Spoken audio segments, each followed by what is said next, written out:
how you do it. In style.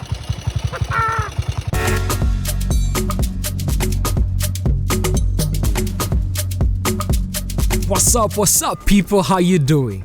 Times in life I actually used to be on the court shooting hoops, thinking that was the best way to influence people, until I got to learn I could still put on and dress nicely and speak the word and add value to someone's life. So join me as we make impact and add value to people's lives. I hope to see you in the many more. Thank you very much. Today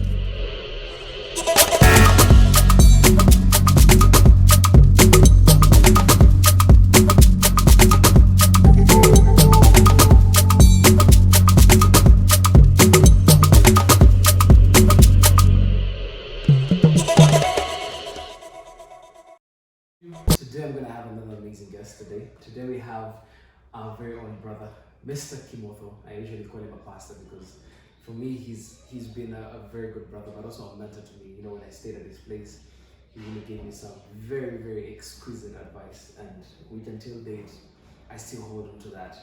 So yes, I know I spoiled it by actually saying his name, but let me allow him to introduce himself. I'm Kimotho, Wambirio. Some people refer to me as JC, but either works. I work for Mavuno Church as a pastor, but a pastor in the operations office, which is now the back office. Yeah. Oh, come on. So yes, so the one thing that today is actually talking about, today I decided to focus on men. Mainly boys to men. That's what exactly I wanted to focus on. The reason why is because we live in a world today that we're seeing a lot of men are failing in their roles or failing to be in the space of leading or even to be priesthoods of their houses, because I can say maybe it's a problem of our bringing or even the society that we're living in. So I brought in a friend who actually, one, is very interested in mentoring men, and also even did an amazing thing. He mentored young men. And for me, when we had the talks, I felt like he was mentoring me too, and for me, he's just still a mentor to me. So Kimotho, I want to ask you, what gave you the passion to reach out to the young guys? Funny you asked me that question, because funny enough, I never thought I'll actually enter into the men's space. A few years back in 2015, somebody approached me and told me to go do a program called Man Enough, but I'll get to it later on. But what I thought about it then was, I think I'm man enough. Why should I go and learn how to be a man? But in retrospect, now I look back and actually discover if I never went through that path, my life wouldn't have turned out as it is. To answer your question, what made me think of mentoring men? I hardly ever grew up with my mom, which is also a very funny story. Okay. And now we're talking about men, but that one really takes you to a different spectrum, in the sense that I grew up without knowing this part of me. I ended up looking for it in other places. So I ended up looking for love from other people, which took me into a very different tangent. And that made me want to actually help men who never understand themselves. So after doing Man Enough, I discovered that I was dealing with a lot of wounds that ended up bottling up and made me into a person I couldn't recognize myself. By the time by the year 2015, I was doing Man Enough, I discovered I was a totally different person. Oh, come. I couldn't express myself. I couldn't stand in front of people. I was just somebody else. And I ended up learning that I actually needed to be a different person. And Man Enough helped me become that kind of man. Oh, wow. Yeah. So basically, even the program that you're saying, Man Enough, is something that helped you bring yourself out, bring that masculinity out. Because like right now, even being on this, channel, you're actually saying, hey, probably I could have never done this. But now you're here and you're like, hey, as a man, you need to be able to go out and do something, right? But now, in that essence of doing something, we find that maybe the way we were raised, because even I remember I was raised in a family whereby, yes, my father was there, my mother was there, but I was never man enough because there are things I was never taught. It was self-discovery. You either find it through friends, or you make life decisions that are wrong and you decide to cross hairs, and now you get into a space where you're wondering, what does it mean for me to be a man? What does it mean for me to care for others? What does it mean for me to lead someone? What does it mean for me to be a priesthood of a family, or a nurturer of different things? So my next question for you then comes in, what do we think are the little problems that we have today that, you know, men are facing that maybe they had when they were kids, or maybe right now? What is the society teaching us that is destroying that lineage that, you know, we were raised to know to become the providers or to become the protectors of family? Yeah, it's a very good question. It takes me back to when I was writing my vision paper, because my vision paper, if you asked me a few years ago what my vision was, I don't think I had anything written down or any plan in that regard.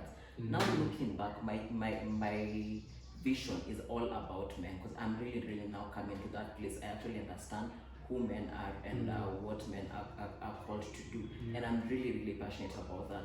When I was doing my vision paper, I discovered all the things that are making men not stand out. I discovered things like actually bottling up things that happened to us when we were young, which what I called wounds at the beginning. Those wounds are some of the reasons why we are failing as men. We have bottled up the things that our parents did to us, or the things they actually never did to us. We bottling up the things that we either experienced through our own in school, especially now when in university. We have drug abuse, we have prostitution, there's a lot of drinking. As in, if you think of all those things, they end up making us not finish strong. So I think if some of the things that make us not be the men that we're supposed to be, all end up being the things that we've really bottled up, and it's a lot. I think the list is endless. There are the things that I can actually mention. Yeah. Oh wow! So basically, what you're trying to say is that there's certain things that we've gone through that we are not being able to share. That's true. So what are you going through? Like as a man, are you finding it? Are you in a space of inferiority? Are you in a space where you can't be able to share with someone? Are you in a space where you can't be able to talk to a fellow man? Or do you feel like people are going to laugh at you? Or do you feel like as if it's a weakness? But no, it's not a weakness. Because from what I'm hearing, what he's saying is that when we actually bottle up all these things, they tend to affect us, and even the way we relate with people tomorrow, right? Completely. So basically, what you're trying to tell me is that I should be able to confide in someone, another man, whereby us men will gather together, we're able to chat, we're able to have a conversation, right? Completely. Oh my God. Yeah. So even funny enough, there was a small video that I saw people were sharing in our WhatsApp group of guys who were saying that, you know, guys need to be able to drink, that get together and just go drink alcohol and do all that because it helps them, it's helping healthy or medically. But I was like, is that really true? Isn't it just a safe space where I can come and talk to you and tell you this is what I'm going through? This is my struggles. Yeah. Maybe I'm having problems with lust. Maybe I'm having problems with pornography, or maybe I'm having problems with even finding how to raise money, or even finding myself. Isn't that a best way for us to come together and say, hey, actually, let's work together. Maybe that's my struggle as well. That's true. So in that line, you tell us. You've worked with young guys. What exactly is it that you tell them? What exactly is it that you share with them? What are those key things that they can keep? Is it one? Is it two? Is it a list? Tell us. I think I'll use my own experience. What me and my group of boys, as in now these days that we call them boys club, what is ready to do is have a one meeting every month where we meet and do things that are actually man enough things, if I can call them that. So we decide either we'll go to the game park and maybe just see animals, and then at the end of it we'll probably go have lunch somewhere and now have a candid conversation. The things that are happening to us, the things that we want to overcome, and how we keep each other accountable. I'm very fortunate that I have one of my very good friends who I actually share 100% of the things that I'm going through. As if today I want to go do something that I actually feel will not glorify God, he's the first person I call. I can honestly share, I went through a period where I was addicted to masturbation, pornography. He's the person who kept me accountable that entire time.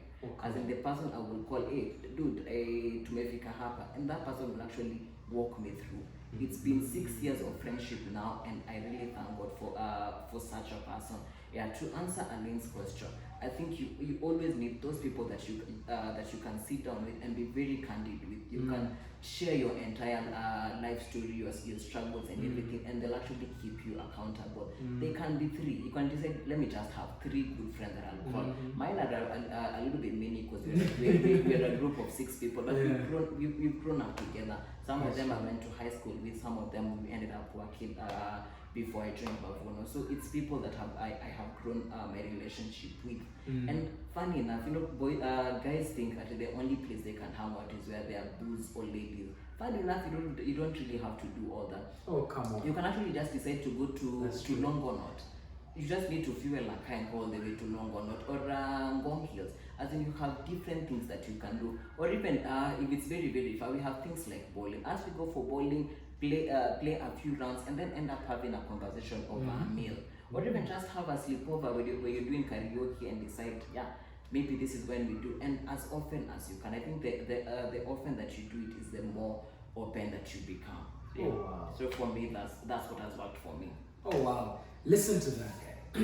He's actually really pointed out those things. For me, just listening to him, I don't know whether you've got also these points. Just listen to him. I'm actually seeing one. One is finding people of friends who you can actually be your confidence. Meaning people you can actually rely on, people you can actually grow together, people who can be accountable for you. Two is become vulnerable with them.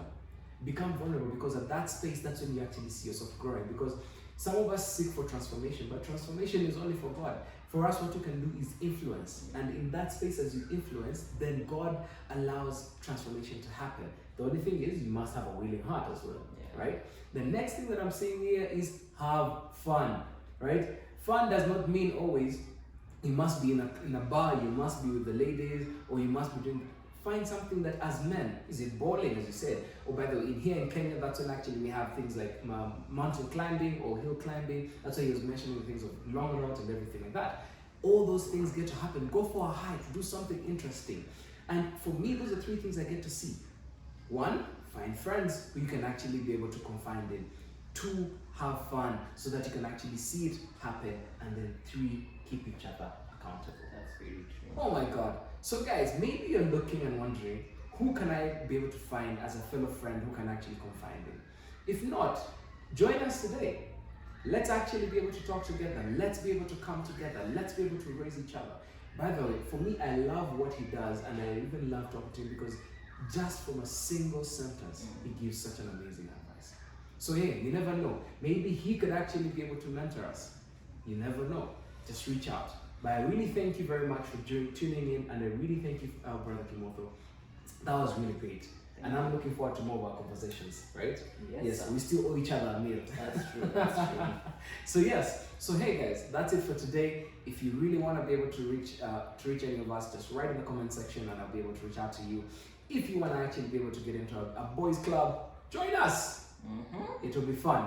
Yep. All right. Thank you very much. Have a good weekend and a blessed week ahead. See you guys.